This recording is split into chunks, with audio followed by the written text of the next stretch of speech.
How's it going, everybody? And welcome back to another review on Tokyo Ghoul Re, where I'm going to be talking about and discussing chapter 167 entitled Alliance. Now, right off the bat, before I even dive into talking about the content of this week's latest chapter, I just got to give major props to Ishida on the artwork in this week's chapter. The two double spread pages that we got and some particular panels that were drawn in this week's chapter were honestly amazing. And I gotta give major props to that last page, that last double spread page. That is nightmarishly beautiful. I love the way that was drawn. Even the one panel too, with Kaneki and Ayato standing below the oviduct, has the sacks on the walls. That is also drawn very well. So I just gotta give major props to Ishida for the artwork in this week's chapter. But in terms of the content that we got in this week's chapter, I gotta ask you guys one particular question, and it has to deal with the owl section in particular. From last week's chapter's cliffhanger to this week's chapter's cliffhanger, just with Owl, what has changed? What honestly has changed from that cliffhanger to this cliffhanger? I have to ask this question because after having back-to-back cliffhangers of this owl monstrosity just destroying the CCG front lines, the second time it happens just doesn't have the same kind of impact as it did last week when we first got it, because last week's cliffhanger of just getting to see Owl unleash itself on the CCG front lines, it kind of made you ask the questions, will we have a major character possibly get seriously injured or possibly die going into the next chapter? But once we go into this chapter, it turns out really no main characters really die. We saw the CCG fodder just basically get decimated, but no main characters actually died or got seriously injured, and one character who we thought was dead actually came back to life. So when the owl monster, or Eto, which is basically 99% confirmed at this point,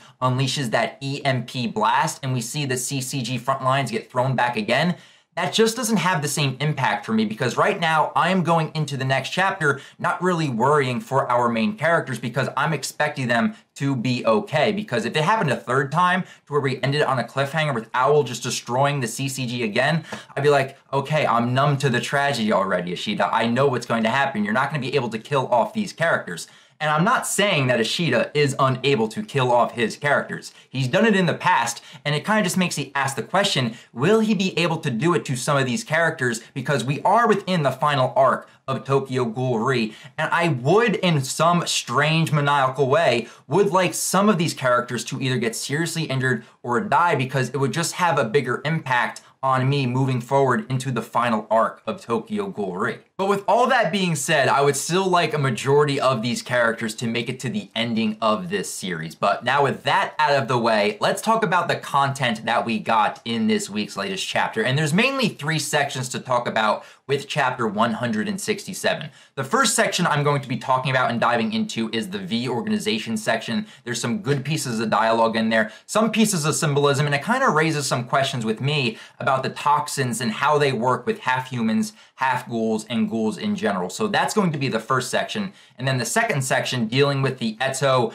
owl monster nuclear bomb that blew up in this chapter, and then we'll dive into that final section with Kaneki and Ayato climbing the oviduct and going on their adventures in the 19th ward. So we open up with this week's latest chapter with the CCG fodder flying through the air. We see arms going in one direction, legs going in another, bodies, limbs going in every possible direction imaginable, and we see our main characters of Tsukiyama, Nishiki, Ui, Hanbi, and Yusa looking on in awe at the devastation and destruction that Eto is causing to the CCG on the front lines. But they all immediately snap right back into action because Keiko and the V organization are getting up for more. They have black eyes now, they've ingested the toxins, and they are ready for round two. Back streets back, all right. This section in particular I find to be very interesting because we actually come to learn some answers pertaining to the V organization and why they want the plan of Dragon to succeed. But with those answers that we do get, it begins to raise even more questions. But from what we actually come to learn, majority of the V organization with Keiko and the rest of its members a majority of them are like Arima. They are half humans with shortened lifespans. And the whole reason that they want the dragon plan to succeed is because they want to absorb the ROS toxins. Their half-human shells are imperfect bodies. They are unbalanced. They want to basically transform into full ghouls and go from an unbalanced body to a perfect body. Plus, Ashita decided to throw in some symbolism to signify this change. If you go to page 4 and you look at the panel with the flower in it, you might recognize that particular flower because that flower we saw in the anime during episode 12 of season 1 when Kaneki was talking to Rize in his mind.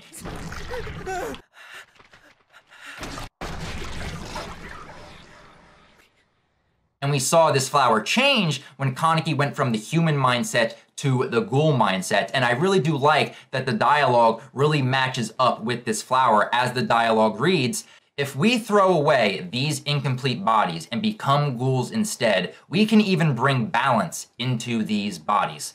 I really do like the fact that Ashita is hammering it home with that piece of dialogue and matching it up with that symbolism with the flower. But as I go on to see the V organization in the rest of this chapter, I begin to ask more questions because the V organization, Keiko and the other members, they are able to handle the ingestion of the ROS toxins fairly well. And as it is demonstrated in this chapter, they start to develop kagunes, and they can fight pretty well with their kagunes along with their sword skills. So how come the V organization is able to handle the ingestion of these toxins better than the humans and the ghouls? Are they special because they are half humans, or is it because they are part of the V organization and the Sunlit Garden? They've had special training in this department, or maybe Furuta had something to do with this. It just makes me wonder why the humans have been having such a hard time with the transition, and even the ghouls can be affected by the ROS toxins, yet the V organization strolls in with their coal as black eyes, and they're like, yeah, we've been waiting for this moment, so let's go. Round 2 is about to start. So the V organization begins to fight back, and we transition over to Ui fighting against the Owl Kakaja. And this moment begins to solidify that the Owl Kakaja right now is a tank. It can take a massive amount of damage. We saw that last chapter when it took the onslaught of Quinkei bullets, and we see it again in this chapter when the main body, basically Eto's body, hanging out of the Kakaja, gets stabbed and it doesn't even phase it. This thing is going to take a massive amount of damage before it can be taken down. As we make our way through the chapter, we see that Juzo ended up losing his prosthetic leg when he went in to attack Owl. And this is a very good callback by Ashita to the ending of Tokyo Ghoul Part 1. But Ishida doesn't just stop there because he also brings back Hogi, which I feel like we haven't seen her since the ending of the Rue Island arc. I am very glad that Cousin It made her reappearance in this chapter. I was very happy to see her. But to top it all off, Misato is still alive. I honestly thought that Misato died last chapter, but it turns out her Quinkei Emilio blocked a majority of the bullets and she is in fact alive. So things are kind of looking up right now, or at least okay on the CCG side. But from this point moving forward, it all goes downhill from here. We see Keiko begin to blow on a whistle and the V organization starts to retreat. And this is very odd considering that Keiko last chapter was taunting and teasing everybody that round 2 was about to begin. But at this point, this is the MO of the V organization because they've done this 2 to 3 times already where they've attacked and then they've fallen back. They attack and then they fall back. They tend to always retreat after a very swift and quick attack or barrage. And it kind of makes you wonder, why would they leave in this situation? And everyone starts to look towards Owl, which begins to move, shake, and rattle. And once you see Marude's shocked face and Hide getting on the speakers, yelling at everybody to get away, and we see Juzo stepping right in front of Ui, you know something bad is about to happen. And what we end up seeing is like an EMP blast coming from Owl. This thing ends up blowing a majority of the CCG investigators away. And this is an awesome double spread page that we see of this self-destructive blowing up EMP blast coming from Owl. And it kind of leaves you wondering, it's like, what is the damage from this attack? And this kind of goes back to my first point I was making in my video, to where I'm not really too concerned right now for our main characters, because this is the second cliffhanger we have had where Ashita is basically teasing us with the possibility of major injuries or deaths for our characters. But so far, as this chapter is indicated, we haven't really seen that yet. So I'm very curious to see what the outcome of this situation is going to be next chapter if we get it. That right there is the cliffhanger that we are left off on with our CCG characters in this week's chapter. But for the last section that we transition into, we see Kaneki and Ayato arriving in the 19th ward at the oviduct that they suspect is creating the ROS toxins. And we have Kimmy giving them instructions on where they need to go and what they need to do. They're also wearing gas masks in this situation where Kaneki doesn't really need the gas mask considering he's immune to the toxins. This is more for Ayato's sake, but as we come to learn later on in this chapter, even with the gas mask on, Ayato is still being affected by the ROS toxins. But the overall vibe and setting that I am getting from this oviduct in the 19th ward really does remind me of like a classic sci-fi film, just by how big this oviduct is, how it is stretching towards the sky, and the outside is just encased with these sacks holding these kagune monsters. And as Kaneki and Ayato are climbing to get deeper to find the source of the toxins, Kaneki is really being reminded of Rize when he is looking at these kagune monsters. And I find that actually strangely funny because in a strange way, these kagune monsters are kind of like the bastard children of Kaneki and Rize. But eventually, Kaneki and Ayato end up stumbling upon the source of the toxins, and Kaneki even discovers that there's something huge protruding from the oviduct. But before they can investigate even further, things start to go from bad to worse because not only is Ayato's gas mask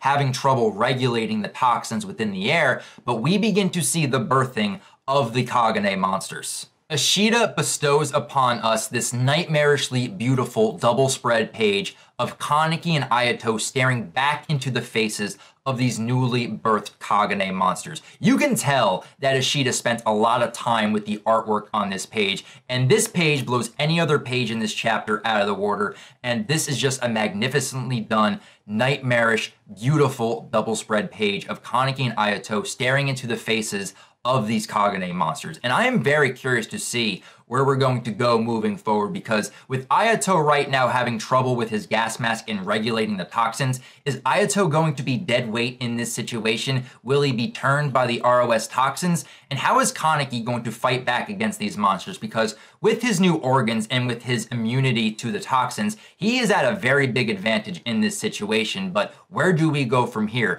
What is that huge thing protruding from the oviduct? And is he going to discover Furuta and Rize? Are they actually still here? Or did they leave this oviduct and are they in some other location entirely? So as it stands right now, guys, I am definitely more intrigued with this cliffhanger with Kaneki and Ayato than I am with the owl cliffhanger. This one intrigues me, and I'm very curious on where this is going to go moving the story forward, because with the owl situation, I'm not really too worried with our main characters, considering this is the second cliffhanger we had with them having a near-death experience. So I am definitely curious with both sides, just with one more than the other. But the main question I am still asking myself is how much longer and how many more chapters do we have in Tokyo Ghoul Re? We know this is the last arc. We know that we are approaching the ending of the story. Just how long do we have? How many more chapters? I am very curious if this is going to end in 5 more chapters, 10 more chapters, or are we actually going to be able to reach the 200 chapter mark in Tokyo Ghoul Re? Anyway, guys, this is going to be the ending of my review for chapter 167. I'm very curious on your guys' thoughts, theories, and opinions on this week's latest chapter, and what are your speculations for the next chapter coming next week? Leave your thoughts down in the comments below, and if you guys want to talk about Tokyo Ghoul outside of YouTube, feel free to follow me on Twitter, guys. A link to my Twitter can be found in the description below. But get hyped, guys, because Tokyo Ghoul Re, the anime, is about to come out. I am super excited, and I will be covering that on my channel, so I definitely want to hear your guys' thoughts on that when I release my videos concerning Tokyo Ghoul Re, the anime. But that's going to do it for right here, guys. Until chapter 168 of Tokyo Ghoul Re comes out next week, I'll talk with you guys later. See you later, guys.